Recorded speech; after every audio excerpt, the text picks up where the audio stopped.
Saan nga nagbalay kiti maysa nga babae, amanagan iti Sharon, Basoil Duliana, 30 ket maysa ti tawen na, nga agnay iti barangay Pugos, Kabugaw, Ilocosur, asit doten iti pitaka iti maysa a turista, amanagan ti Hazel Salazar Matias, 30 ket maysa met ti tawen na, nga agnay iti barangay Halay Halin, Sinaluan, Laguna. Segun ti inisyal nga investigasyon dagiti kaming iti kapulisan iti syudad, iti bigan, agrup alas 7 iti bigat, nga agdama nga agpitpicture iti biktima ani Matias, iti uneg iti St. Paul Metropolitan Cathedral. Ketitan nga nasit gandan iti biktima iti sospek kadwa na digiti talupay a babae asaan mabibig iti likod ni Matias. Agandaten nga leen iti wallet na iti mismo abag na nga igem na. Ngem di tanga nasiputan met iti biktima dagiti sospek.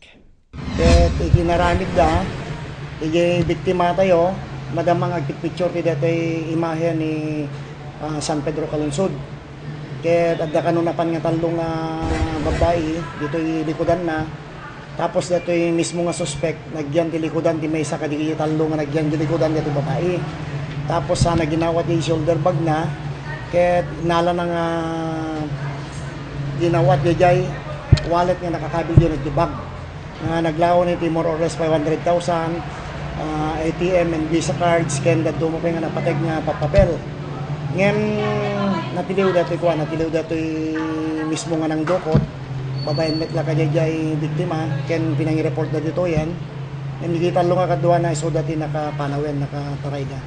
Pinatas nga leen iti panig iti may tudtudo ang masuspecha ani Duliana iti uneg iti pagbaludan. Ngem dita nga nagkedked nga nagsarita iti sangwanan iti kamera iti bain iti inaramid na.